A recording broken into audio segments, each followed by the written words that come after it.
plot twist is beyond betrayal. Like, what is going on here?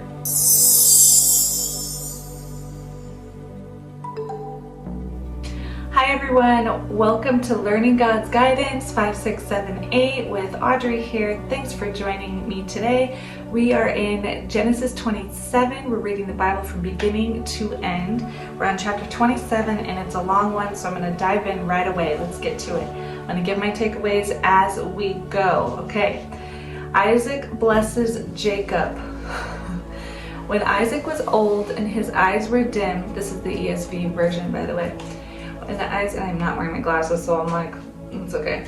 When Isaac was old and his eyes were dim so that he could not see, he called Esau, his older son, and said to him, "My son." And he answered, "Here I am." He said, "Behold, I am old. I do not know the day of my death.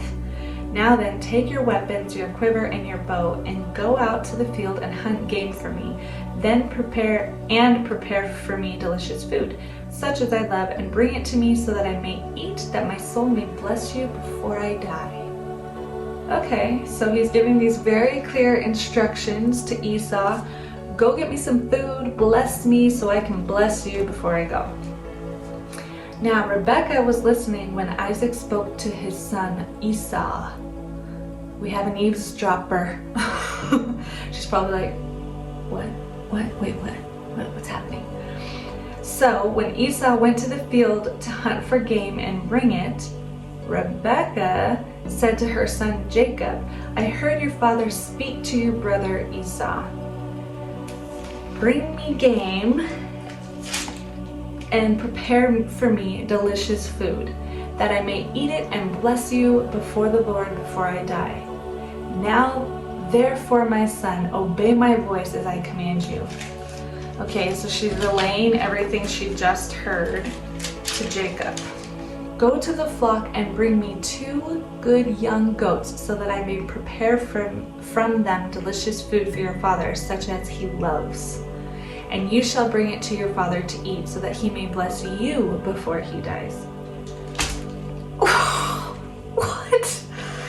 Like, how? This is a mother. Like, she has 2 sons, okay? Esau and Jacob. And Isaac wants to bless Esau. She wants Jacob to receive the blessing. So what does she do? She eavesdrops, and then she's like gonna swoop in there. She's just gonna convince her son, "You better obey me. You better obey me. Go get these goats. I'll cook it up." Like, she's creating this whole master plot twist of what she's gonna do to have Jacob receive the blessing. I'm thinking as a mother, I just like, why? How could you, right? Those are my immediate thoughts. But Jacob said to Rebekah, his mother, okay, he has something to say here. "Behold, my brother Esau is a hairy man, and I am a smooth man." She's probably like, how is this gonna work? I have like no hair on my body. "Perhaps my father will feel me, and I shall seem to be mocking him and bring a curse upon myself and not a blessing." Yes, Jacob, this is your, inner self-conscious kicking in, saying, how is this gonna work? Like, I'm not him, he's gonna feel me. What happens if I do this? And because, first of all, this is a big fat lie. And then if I do this, I'll be cursed instead of blessed. Like, good thinking here, Jacob. Don't do it. Right? What are you doing? But his mother said to him, "Let your curse be on me, my son. Only obey my voice and go bring them to me." So she's like, well, if that happens, I'll take the curse. How do you get to decide if you take the curse? I mean, you should take the curse because you're the one who came up with this idea. But still, Jacob, you still have a say. I know we're supposed to honor our parents, but like, you are grown in this situation. You could probably stand up to her a little bit more and say, "No, Mom, this is not a good idea." So, but he decides to obey. So he went and took them and brought them to his mother, and his mother prepared delicious food such as his father loved. Then Rebekah took the best garments of Esau, her older son, which were with her in her house, and put them on Jacob, her younger son. She went full out. She's like, okay, you gotta smell like him, you gotta look like him. Like, we're gonna, like, this is a full-blown movie plot twist. We're gonna act like you are Esau. We have to do everything to make your dad believe that you are Esau. And the skins of the young goats she put on his hands and on the smooth part of his neck. And she put the delicious food and the bread which she had prepared into the hand of her son Jacob. She straight up dressed him up looking a hot mess. I can just imagine this. Here are all his clothes, and here is some fur just patched onto your arms and your neck. Like, you went full out, lady. Like, you went full out. So he went into his father and said, "My father." And he said, "Here I am. Who are you, my son?" Jacob said to his father, "I am Esau, your firstborn. I have done as you told me." Lies. Lies. "Now sit up and eat of my game, that your soul may bless me." But Isaac said to his son, "How is it that you have found it so quickly, my son?" So his dad right away was already like, "That was fast. Like, what?" And don't you think he can tell the difference between your voice? This was my first thought when I read this before I continued reading. Like, when you speak, your parents know your kids' voices, you know. So already, you know, Isaac's like, something's fishy. "How is it that you have found it so quickly, my son?" He answered, "Because the Lord your God granted me success." Then Isaac said to Jacob, "Please come near that I may feel you, my son." So he's like listening to his gut instincts here. Isaac, he's literally like, let me feel you. You know, like, how is it you got it so fast? That was super quick. Let me feel you. And the mom knew that this was going to happen. She prepared, right? "Let me feel you, my son, to know whether you are really my son Esau or not." He even states it. I'm trying to find out if you're him or not. Right then and there, the like mistrust that like this father is already feeling, that he even has to say it out loud. Like, I have to check if it's really you. You know? Like, ew. It's just so sad. Okay, so Jacob went near to Isaac his father, who felt him and said, "The voice is Jacob's voice, but the hands are the hands of Esau." So the dad's probably, Isaac's confused. Like, wait, I feel a hairy arm, a hairy neck, but I'm hearing Jacob's voice. And he's probably thinking he's losing his mind, you know, especially if he's on his deathbed. Like, huh? And his own wife and his own son would just do this to him. It breaks my heart for him. Wow. Okay. "And he did not recognize him, because his hands were hairy like his brother Esau's hands. So he blessed him." So he went through with it. He blessed him. He said, "Are you really my son Esau?" He even asked him like directly. And then Jacob says, "I am." Yeah, you're a liar. That's what that is. You lied. Then he said, bring it near to me, that I may eat of my son's game and bless you." So he brought it near to him, and he ate, and he brought him wine, and he drank. Then his father Isaac said to him, "Come near and kiss me, my son." So he came near and kissed him, and Isaac smelled the smell of his garments and blessed him and said. So he did all the things Rebekah knew he was going to do. And that's why she had him put on the garments, so that this deception could like fully come into fruition for her and Jacob. "See, the smell of my son is as the smell of a field that the Lord has blessed. May God give you of the dew of heaven and of the fatness of the earth and plenty of grain and wine. Let people serve you, and nations bow down to you. Be Lord over your brothers, and may your mother's sons bow down to you. Cursed be everyone who curses you, and blessed be everyone who blesses you." As soon as Isaac had finished blessing Jacob, then I don't know why I'm reading it. Pause. I don't know why I'm reading it from here. It's the font. All right, so I switched to what I wrote it verbatim, the ESV version out, and my handwriting's bigger, so I can see better because I took my contacts out already. Okay, here we go. So he says, and blessed be everyone who blesses you. Okay, as soon as Isaac had finished blessing Jacob, when Jacob had scarcely gone out from the presence of Isaac, his father, Esau, his brother, came in from his hunting. As I was reading this, I was like imagining a movie in my mind of like, oh no, as soon as he goes out, his brother's gonna walk in, and sure enough, that's exactly what happened. He also prepared delicious food and brought it to his father, and he said to his father, "Let my father arise and eat of his son's game, that you may bless me." His father Isaac said to him, "Who are you?" He answered, "I am your son, your firstborn, Esau." Then Isaac trembled very violently and said, "Who was it then that hunted game and brought it to me? And I ate it all before you came, and I have blessed him." Can you imagine? Isaac was so mad. I would have been mad too. I was mad just reading this, if you can't tell. Yes, and he shall be blessed. As soon as Esau heard the words of his father, he cried out with an exceedingly great and bitter cry, and said to his father, "Bless me, even me also, oh my father." Oh, poor guy. But he said, "Your brother came deceitfully, and he has taken away your blessing." Esau said, Is he not rightly named Jacob? For he has cheated me these 2 times. He took away my birthright, and well, you sold it. Let's not say that, okay? And now he has taken away my blessing. Yes, he cheated you on the blessing for sure.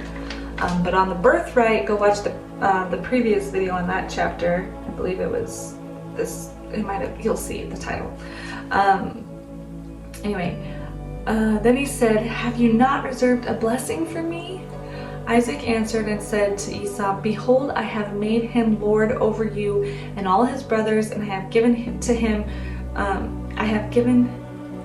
for servants, and with grain and wine I have sustained him.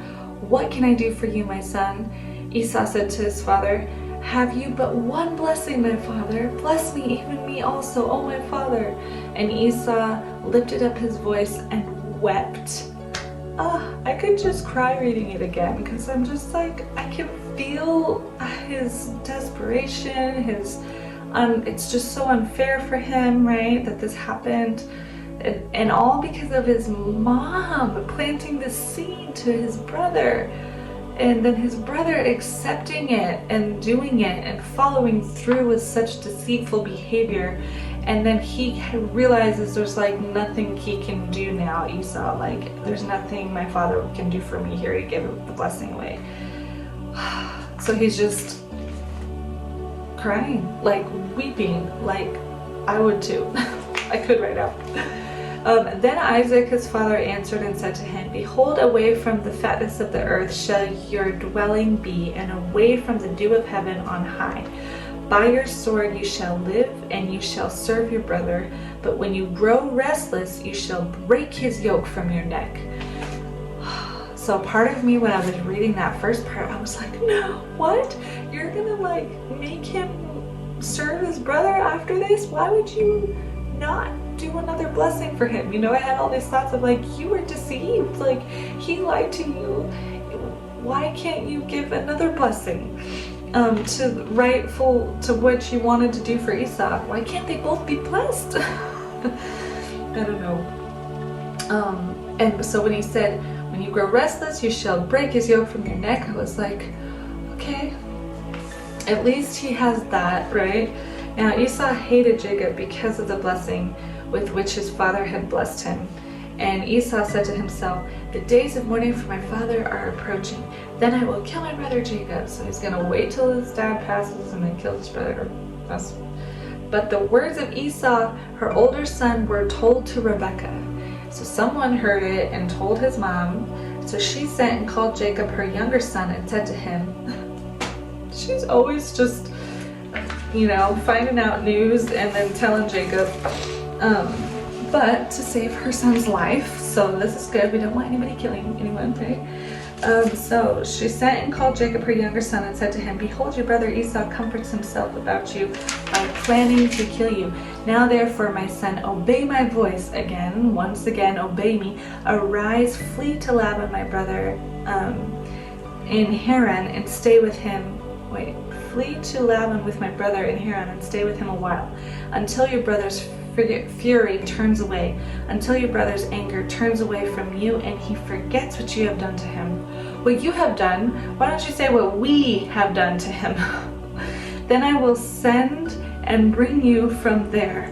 Why should I be rid of you both in one day? Then Rebekah said to Isaac, "I loathe my life because of the Hittite women. If Jacob marries one of the Hittite women like these, one of the women of the land, what good will my life be to me?" Wow, I'm just, this chapter, man.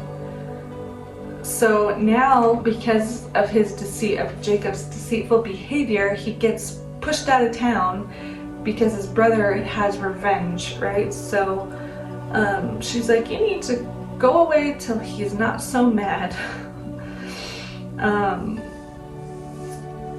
But she doesn't want to. If Jacob marries one of the Hittite women like these, one of the women of the land, what good will my life be to me?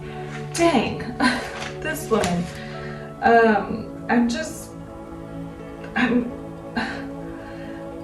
don't get it. I don't get it. I don't get why they both can't be blessed.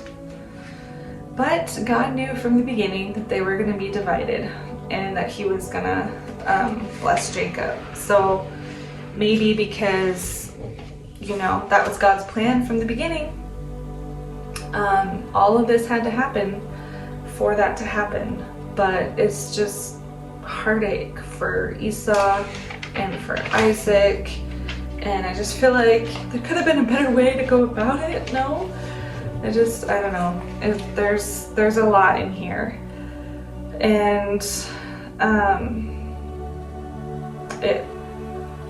it just kind of goes to show our sinful nature of what people will do when they're trying to get something that they want, or they're jealous, or they're envious, or